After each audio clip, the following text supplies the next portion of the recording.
তেজচামলৈ স্বাগতম জনাইছোঁ। আমি আজি এগৰাকী এনেকুৱা মহিলা বক্সাৰৰ কথা আলোচনা কৰিম যিজনে মাত্ৰ 23 বছৰ বয়সতে অলিম্পিকলৈ গৈ পদক অৰ্জন কৰিবলৈ সক্ষম হৈছিল। যি সময়ত ল'ৰা ছোৱালীসকলে কেৰিয়াৰ বনোৱাৰ কথা ভাবি থাকে সেই সময়ত অলিম্পিকলৈ গৈ পদক অৰ্জন কৰাটো সাধাৰণ কথা নহয়।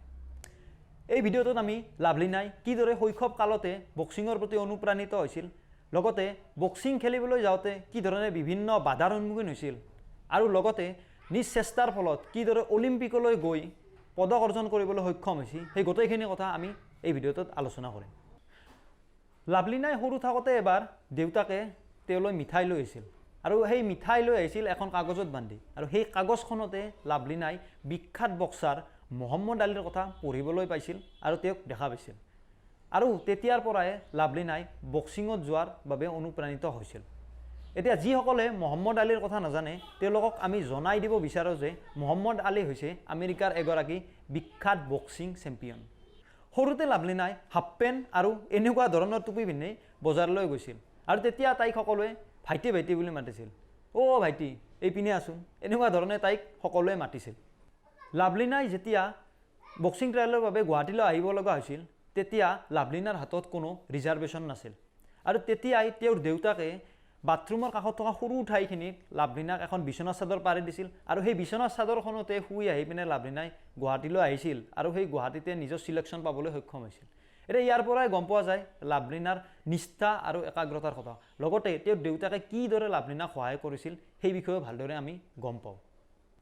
এবাৰ লাভলিনাই খেল এখন খেলিবলৈ কলকাতালৈ যাব লগা হৈছিল, আৰু কলকাতাত সেই খেল খেলিবলৈ লাভলিনাৰ উপযুক্ত পোচাক নাছিল।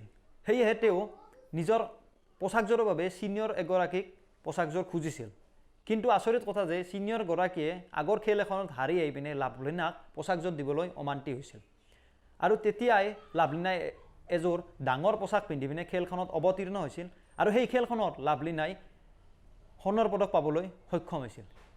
এনেদৰে খেতি কৰি ভাল পোৱা আৰু গছপুলি ৰুই ভাল পোৱা লাভলিনাই অলিম্পিক পৰ্যন্ত নিজৰ যাত্ৰা আৰম্ভ কৰিছিল।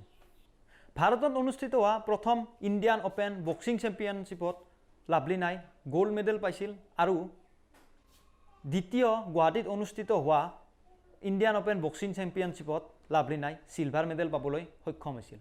আৰু এনেদৰে বিভিন্ন খেলত বিভিন্ন পদক অৰ্জন কৰি লাভলিনাই টকিঅ' অলিম্পিক গৈ পাইছিল, আৰু তাত গৈ পিনে তেওঁ ব্ৰঞ্জৰ পদক পাবলৈ সক্ষম হৈছিল। এনেদৰে ব্ৰঞ্জৰ পদক পাই লাভলিনাই সমগ্ৰ বিশ্বতে ভাৰত তথা অসমৰ নাম জিলিকাই তুলিবলৈ সক্ষম হৈছিল। অসমৰ সৰু গাঁও এখনৰ পৰা লাভলিনাই কেনেদৰে টকিঅ'লৈ গৈ ব্ৰঞ্জৰ পদক লাভ কৰিছে সেই বিষয়ে জানি আপোনালোকে নিশ্চয় ভাল পাইছে। ইয়াৰ লগতে লাভলিনাৰ জীৱন যুদ্ধই আপোনালোকক নিশ্চয় অনুপ্ৰাণিত কৰিছে, আৰু এই বিষয়ে আপোনালোকৰ বন্ধুসকলক জনাবলৈ আৰু তেওঁলোকক অনুপ্ৰাণিত কৰিবলৈ ভিডিঅ'টো শ্বেয়াৰ কৰিব, আৰু লগতে আমাক মটিভেশ্যন দিবলৈ ভিডিঅ'টো লাইক কৰিব আৰু চেনেলটো ছাবস্ক্ৰাইব কৰিবলৈ নাপাহৰিব। জয় হিন্দ, জয় অসম।